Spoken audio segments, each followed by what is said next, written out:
الحمد لله رب العالمين والصلاة والسلام على نبينا محمد وعلى آله وصحبه أجمعين أما بعد дәресlerimizni davam etamiz.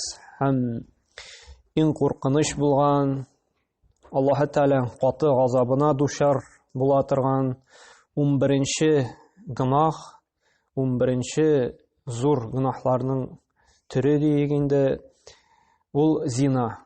Зина ул никахсыз ир белән хатынның яки инде кыз белән малайның инде җинси мөнәсәбәткә керүе ул зина дип атала инде. Менә бу шуңхатлык куркыныч гынах һәм шушы гынахны инде кем кыла, Аллаһ Тәгалә шушы кешенең йөзеннән нурны ала. Нурсыз кеше була. Һәм инде менә бу бер туктаусыз кем шушы инде зина белән шөгыльләнә, шушы гынахны кыла. Аллаһ Тәгалә мондый кешене иминлектә, бәхетлектә калдырмый, киресенчә инде Аллаһ Тәгаләнең инде каты газабы булачак. Чөнки Аллаһның иң кабахат булган менә бу кешеләр арасында була торган гынахның инде шушы иң куркынычы.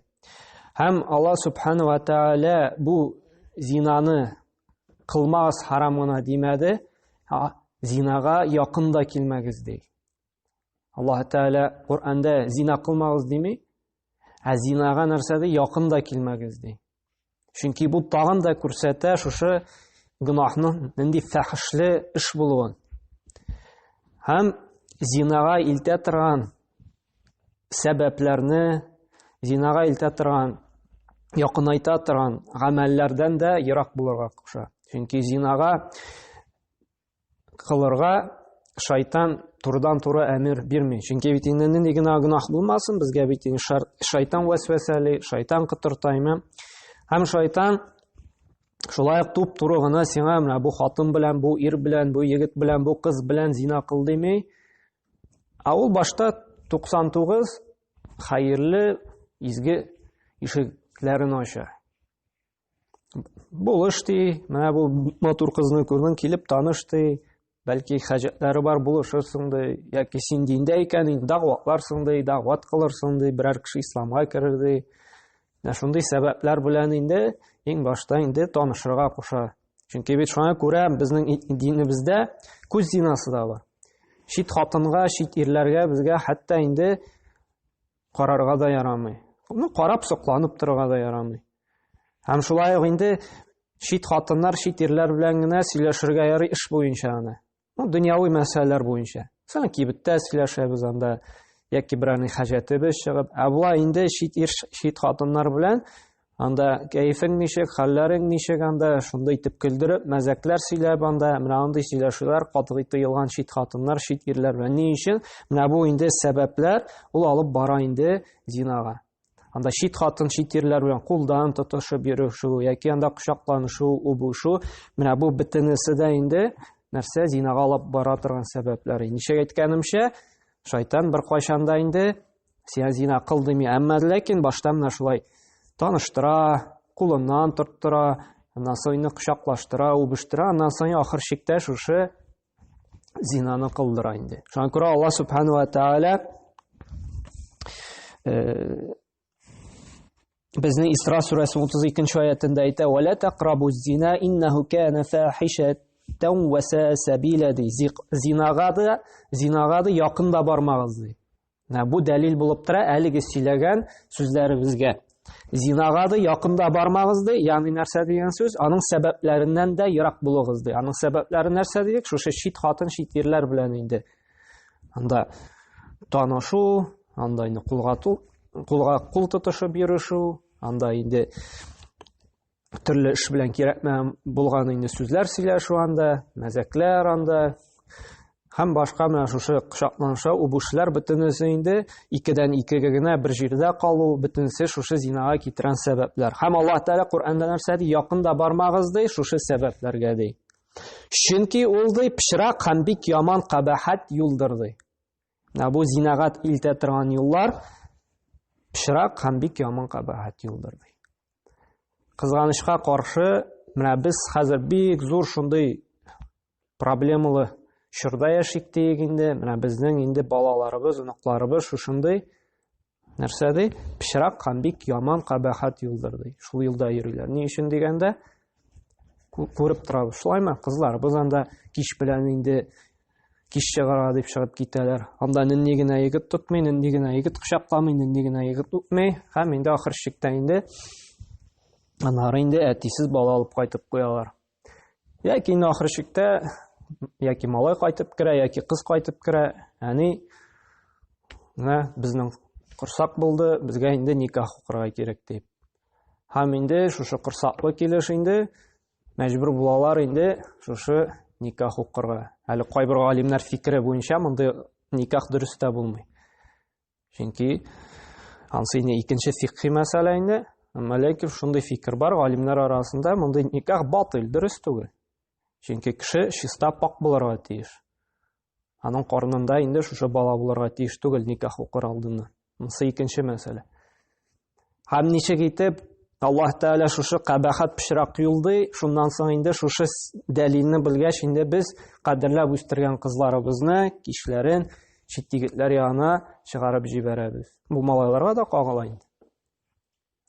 Аннан соң инде берәрнең шундый бәла-каза проблема килә икән, монда инде үкенергә тиешбез, гаепләргә тиешбез үзебезне генә. Чөнки шушы үз кулларыбыз белән чыгарып җибәрдек, үз кулларыбыз белән шушы гынахны эшләдек. Чөнки Аллаһ Тәгалә әйтә, пычрак яман кабахат юлдыр ди. Аллаһ Тәгалә якында бармаска куша. Шуңа күрә без моңа инде үзебез гаепле. Һәм Аллаһ Субхана Тәгалә шулай ук Фуркан сүрәсенең инде 68-нче аятында әйтә. Менә бу Фуркан сүрәсендә шундый аятлар бар. Кая Аллаһ Тәгаләнең иң яраткан шушы иман әһелләрен сыйфатлый торган, тасвирлый торган аятлар.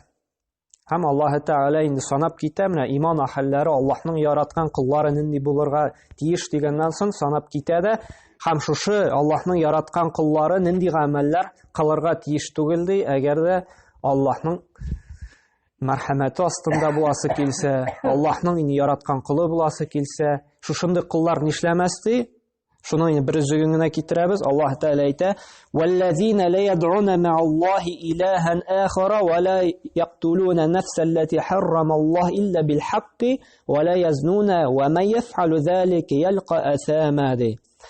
Һәм ди алар ди, кемнәр? Бу Аллаһның яраткан инде куллары, мөмин мусульманнар ди.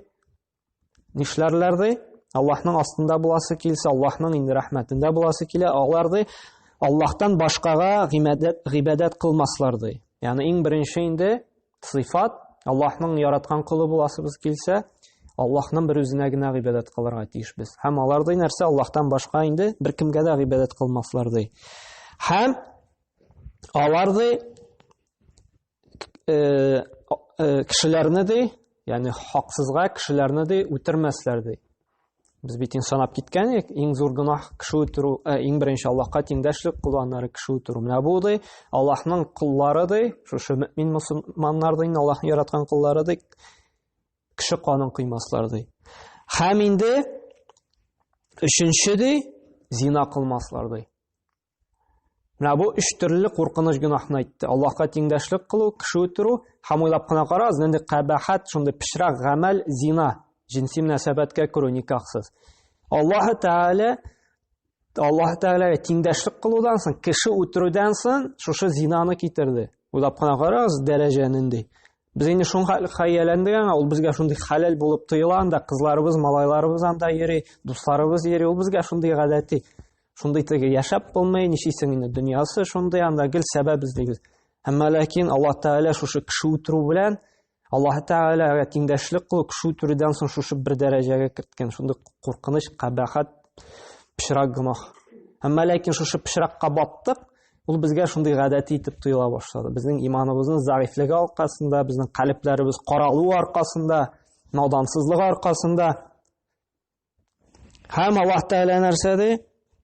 Һәм берәү ди шушы гынахны эшләсә ди, шушы Аллаһның гөнаһының җәзасына ирешер ди. Ягъни Аллаһ Тәгаләнең инде каты җәзасы булыр ди.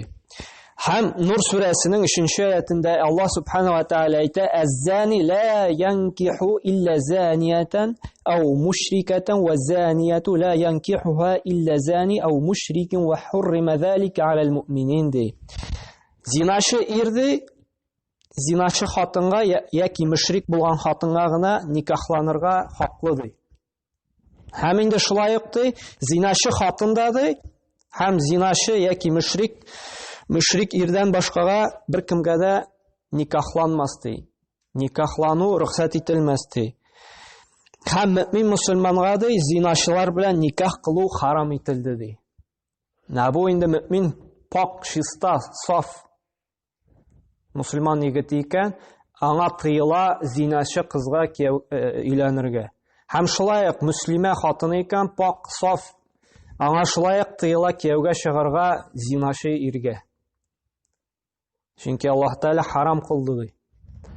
Илдә дә мәгәр тәүбә кылмаган булса, әгәр дә ул тәүбәгә кылып, бу харам, бу зур гына, мин моны калдырдым, туктадым дип, һәм бу эшеннән инде китсен икән, туктады икән, шул вакытта гына инде рөхсәтләнмәде, ләкин ул зина кылган, дәвам итә, ул аны тәүбә итәргә дә уйламый, мондый вакытта мондый кешегә өйләнергә дә, мондый кешегә кияүгә дә чыгарга ярамый, бу харам булып тора мондый никах. Кайбер галимнәр хәтта әйтте, кайбер галимнән фикере бар инде, мондый никах дөрес тә булмый ди. Әгәр дә шундый саф, чиста мөмин мусульман кешесе инде бер зинашыга өйләнә икән, кайбер галимнәр әйтә, дөрес тә булмый ди мондый никах инде. Шуңа күрә менә монда игътибарлы буларак бу мәсьәләгә, шушы кеше шушы гынаһны калдырганмы, тәүбәгә килгәнме? Аның нинди иғтиқад, ул аны зур гынаһка саныймы, яки инде хәзерге көндә шунсыз яшәп булмый, бөтенесе дә шулай йөри. Шуңа күрә бу нормаль әйбер дип саный икән, мондый кешедән инде ерак торырга кирәк. Һәм Пәйгамбәр саллаллаһу алейхи ва сәлламнән дә бу безнең Бухари риваятендә килә торган хәдис, аннан сорадылар. Васуила ан наби саллаллаһу алейхи ва сәллям айю занби аъзам ди. قال أن تجعل الله ندا وهو خلقك قال ثم أي قال أن تقتل ولدك خشية أن يطعم معك قال ثم أي قال أن تزاني حليلة جارك. Peygamber sallallahu aleyhi ve sellem soradılar, ya Resulullah, Allah karşında en zor günah neydi әле? Нинди yolda Allah karşında şunday qorqыныч булган en qabahat günah neydi? Ул әйтте, менә син Аллаһ Тәгалә барлыкка китерде, шушы дөньяга. Сиңа барлык кирәк яракларны бирде, ниғмәтләр бирде. Шулаймы? Ризык бирде, менә безгә сәламәтлек бирде. Һәм шуңа карамастан сиңа тиңдәшлек кыласың ди. Шөкер итмичә бүтән иләһкә табынасың ди. Бу гынаһны инде без алдык, карадык. Бу инде безнең иң беренче зур гынаһлардан була. Шуңа күрә моңа тукталып китмәйбез. Һәм икенчесе ди нәрсә ди? Шуннан соң нинди гынаһ ди, тагын да иң куркынычы ди. Синең ризыгыңны ашар дип, ягъни фәкыйрьлектән куркып үз балаңны үтерү ди. Хәзерге көндә нәрсә белән мисаллар китердек? Бу гынаһны шулай ук без алып киткән инде. Хәзерге көндә абортлар яса. Чөнки абортны нәрсә ясыйлар инде? Чөнки никахта булган булсалар инде, монда инде сүз бара никахта булган инде, зинашылар турында түгел. Мәсәлән, әтияни балага уздыда инде хатыны инде бер гаиләдә, һәм инде әтияни куркау, каян ашатырбыз, каян ризык табырбыз, фәкыйрьлектән куркып шушы аборт ясыйлар. Менә Аллаһ Тәгалә әйтә, шушы куркыныч гынаһ ди. Чөнки әтияни ашатмый баланы, Аллаһ Тәгалә ашата. Аңа ризыкны әтияни бирми, Аллаһ Тәгалә бирә. Әтияни бары тик сәбәп кенә кыла, каядыр барып эшлиләр. Әмма ләкин шушы эшнең нәтиҗәсен Аллаһ Тәгалә бирә. Менә моны без калипкә салып куярга тиешбез. Без эшләп сәбәп кенә кылабыз, нәтиҗә Аллаһтан. Чөнки беләбез инде күп итеп эшләп тә хезмәт хакы бирмәскә мөмкиннәр, яки вапшан да эштән куып чыгарга мөмкиннәр. Кешене 3 ай 4 ай Себерләргә китә, куып кына кайтаралар, 4 айлык хезмәт хакын да бирмиләр. Чөнки әле бездән генә, безнең эшебездән генә бер нәрсә тормый. Нәтиҗә Аллаһ Тәгаләдә. Шуңа күрә куркып, факирлыктан куркып балаларны үтерергә ярамый. Һәм өченчесе ди нәрсә ди? Өченче куркыныч гынаһ ди, Пәйгамбәр саллаллаһу алейһи ва сәллям күрше хатыны белән зина кылу ди. Менә монда ни өчен шушы зина булай да куркыныч гынаһ. Әмма ләкин шушы зинаның да төрләре бар. Куркыныч, тагын да куркыныч. Менә бу гадәти зина кылуга караганда күрше хатыны белән зина кылу тагын да куркынычрак. Чөнки бит Пәйгамбер саллаллаху бер хадисендә әйткән, 10 хатын белән зина кылуга караганда бер күрше хатыны белән зина кылу ул куркынычрак. Ягъни 10 хатын белән зина кыласың ул сиңа теге әйбәтрәк дип әйтергә ярамаса да инде, бу вакытта әйбәтрәк ди сиңа бер күрше хатыны белән зина кылуга караганда. Ни өчен ди? Чөнки күрше ул безнең динебездә ул туганнар кебек якын кешеләр, күршеләр. Без монда эмоцияга бирелеп әйтмибез, хәзер ничегенде кеше күршебез, туганыбыз кебек якын инде, анда мен ышанмыйм да гайбәт китә җылаймы? Чөнки безнең шул хәтлектә ягъни калп каралган, без күршеләр белән дә яхшы мөгамәләдә яши белмибез дөнья аркасында. Яки анда бакчабыз 1 сантиметр кырыйгарак чыккан, шуның өчен дошманлашабыз. Яки анда күрше карап торып икенчесенә сөйләгән һәм китә, дошманлык, күршеләр белән яши белмибез. Әмма ләкин ислам диненә, дин буенча, Аллаһ кушканча, күршеләр безгә туган кебек якын кешеләр. Ярдәм сорап аларга керәбез. Әгәр дә аларга бер ярдәм кирәк булса, без аларга булышабыз. Берәрнең мохтаҗлык була икән инде, биреп торабыз аларга, мәсәлән, акча манда. Һәм шулай менә күршеләр туган булып, бер-берсен ярдәмләшеп, бер-берсен хөрмәт итеп яшәргә тиешләр. Ислам дине буенча. Безнең эмоциялар буенча, безнең фикер буенча димим, дин буенча Аллаһ кушканча. Шуңа күрә күршенең кадере, ихтирамы диндә бик зур. Шуңа күрә менә шундый ышанычлы, шундый якын кешегә булганга күрә, менә бу күрше хатыны белән, шулай күрше ире белән дә инде зина кылу ул күпкә куркынычрак, бүтән анда шит хатыннар, шит ирләр белән зина кылуга караганда. Һәм шулай безнең халыкта таралган бит, синең балаң күршеңә ошагандай, бу күршенеке мәллә дип күршегә шундый мәзәк, шундый шаярулар таралган. Менә бу куркыныч шаяру, булай шаяртырга ярамый. Синең балаң күршеңә ошаган, аннан түгелдер бит дип мыскыл итеп инде көләләр, мәзәкләр сөйлиләр. Менә бу катгый тыелган. Ни өчен? Чөнки бу куркыныч гынах. Шуңа күрә куркыныч булганга да мондый шаяртулар, мондый мәзәкләр тыелган. Һәм икенче хадисендә Пәйгамбер саллаллаһу алейхи ва саллям әйтте, Бухари риваятендә килә торган хадистә инде, لا يزني الزاني حين يزني هو مؤمن ولا يسرق السارق حين يسرق وهو مؤمن ولا يشرب الخمر حين يشربها وهو مؤمن. Зина кылышы ул эшне ягъни зина кылганда мөмин хәлендә кылмас ди. Һәм шулай ук урлаучы да шушы бер нәрсәне урлаганда мөмин хәлендә бу эшне кылмас ди. Һәм шулай ук инде исерткеч эчүче, ягъни хәмер эчкәндә дә шушы мөмин хәлендә эчмәс ди. Нәрсә дигән сүз? Бу инде бу гамәлне эшләп инде кеше кафир, имансыз була дигән сүз түгел. Әмма ләкин инде мондый кеше, иманы тулы булган, иманы көчле булган кеше мондый гамәл кылмас ди. Ягъни моны кылган кеше бик заиф иманлы, бик шундый иманы бик заиф булган кеше генә эшли алыр ди. Чөнки мондый хәлдә мөмин иманы тулы булган кеше мондый гамәл кыла алмас ди Пәйгамбер саллаллаһу алейхи ва саллям. Күрә менә бу күрсәтә дә, әгәр дә кеше шушындый гынахлар кыла икән инде, менә бу иманына бик каты зыян килә. Һәм икенче бер риваятта шушы хадисне тагын да дәлилли, тагын да ассызыклый, ул безнең Абу Дауд җыентыгында килә торган хадис. إذا زنى عبد خرج منه الإيمان فكان عليه كظل فإذا انقلع منها رجع إليه إيمان ди. Кеше зина кыла икән ди, аның иманы чыгыр ди, һәм өстендә күләгә кебек торыр ди. Шушы зина кылган хәлдә ди. Һәм шушы зинадан туктаса кире иманы кайтыр ди.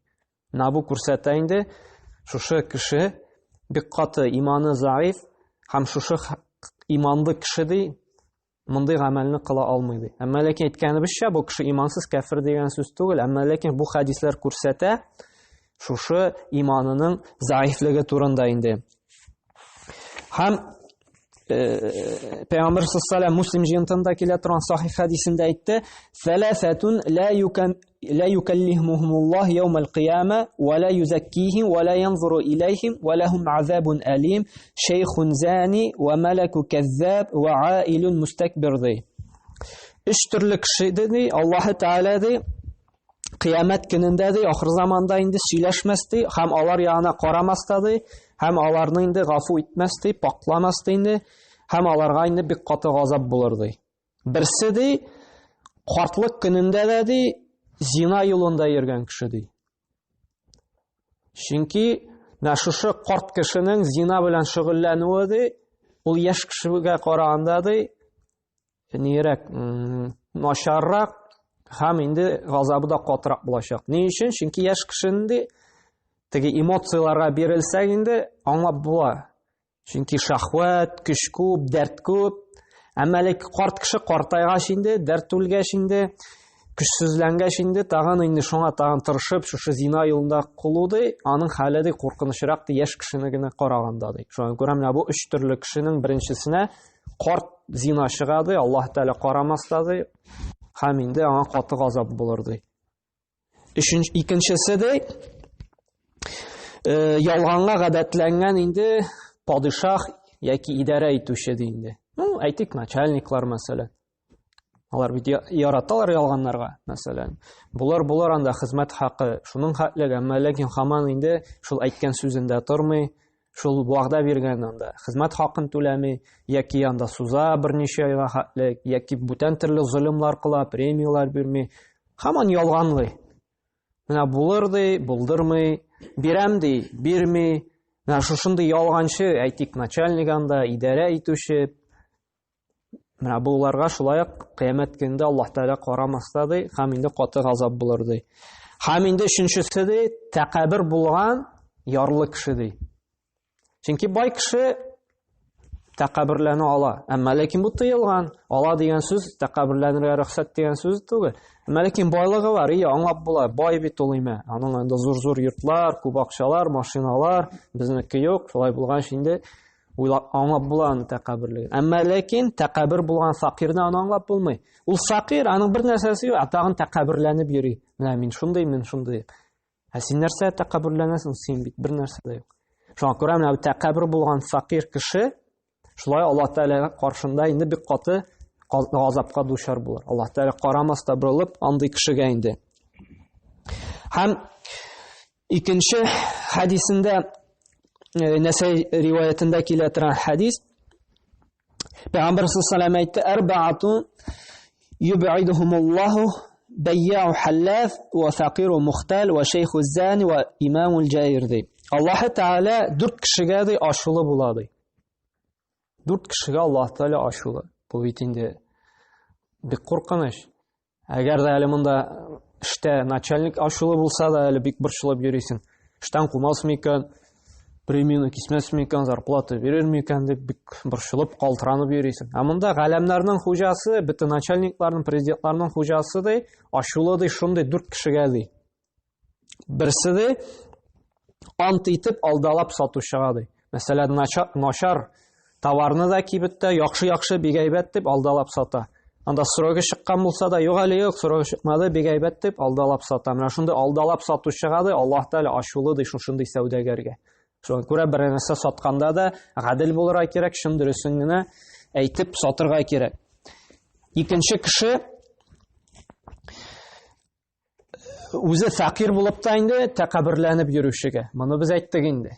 Һәм монда әле бу дөньяда да Аллаһ Тәала ашулы ди мондый кешегә инде. Һәм шулай ук алдагы хадистә әйткәнчә, олы яшьтә булса да уялмыйча зина кылып йөрүче карт кешегә ди. Монысын шулай ук әйттек.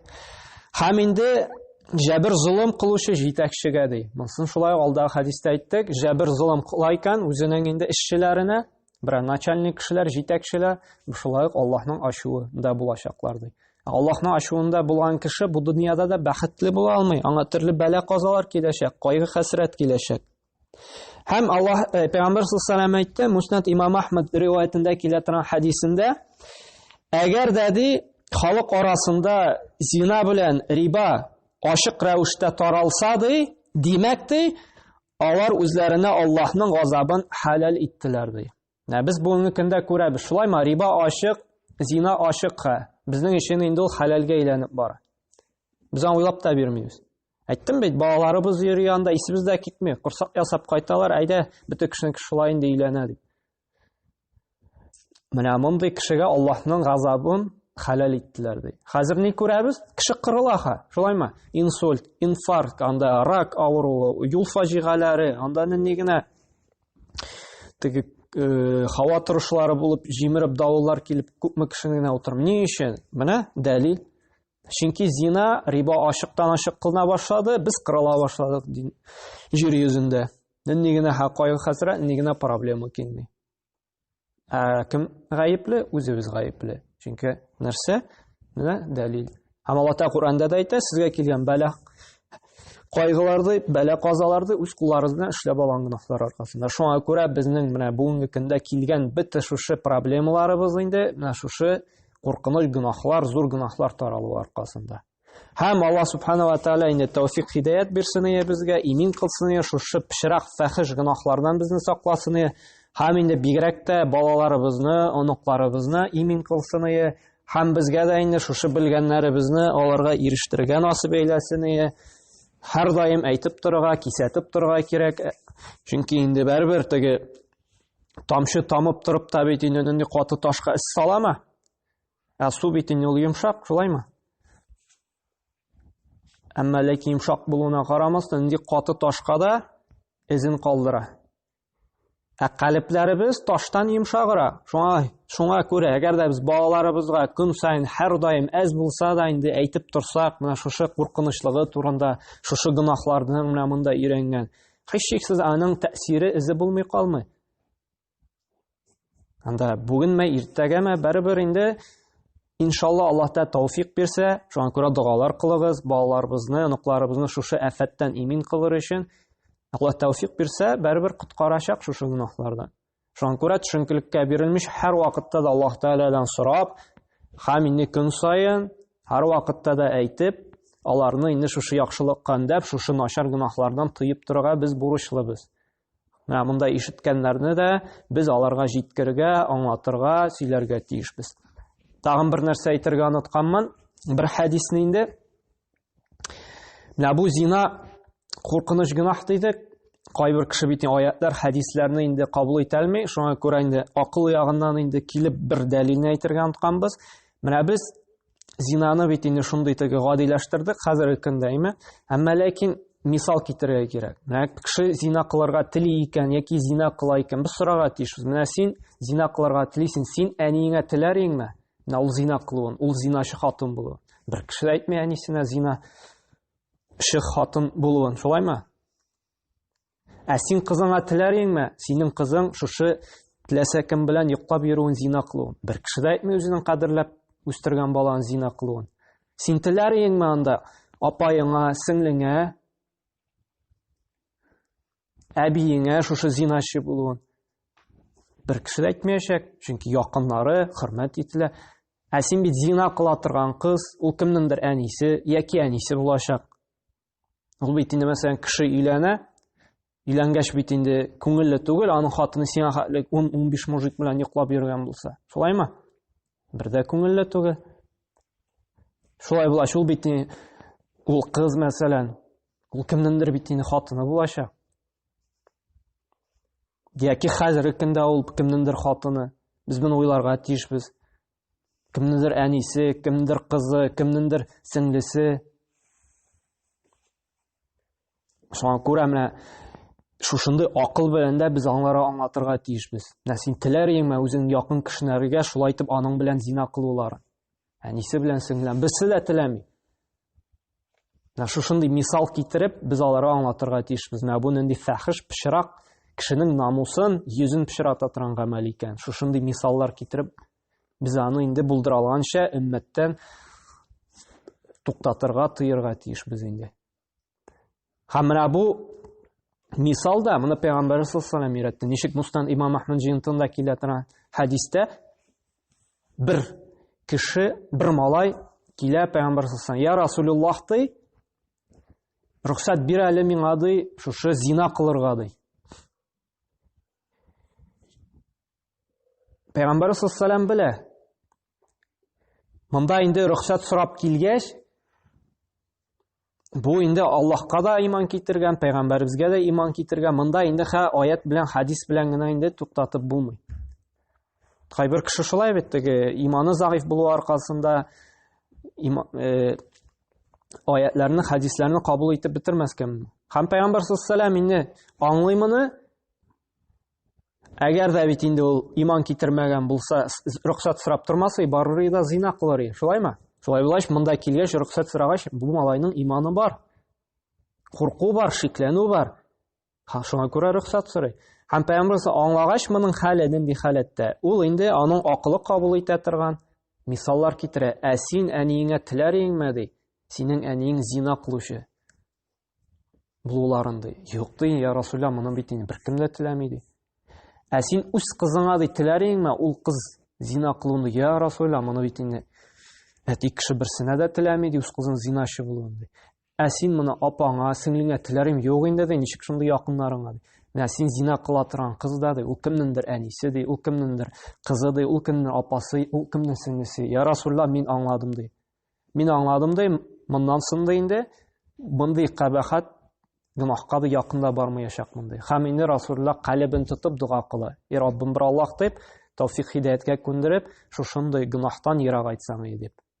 Һәм менә без дә инде шушындый мисаллар белән инде шушы бәндәләргә дуалар кылып, Аллаһ өчен Аллаһтан гафу сорыйк, һәм инде хидаят тәүфик сорыйк. Һәм Аллаһ субхана үзебезне шушындый куркыныч гынахлардан саклап, тәүфик хидаятлар биреп, турыйга күндереп, үзенең җәннәтләренә кертергә насыйп әйләсен. Субханака ва бихамдик ва ашһаду ан ла илаха илля анта ва астагфирука ва атубу илейк.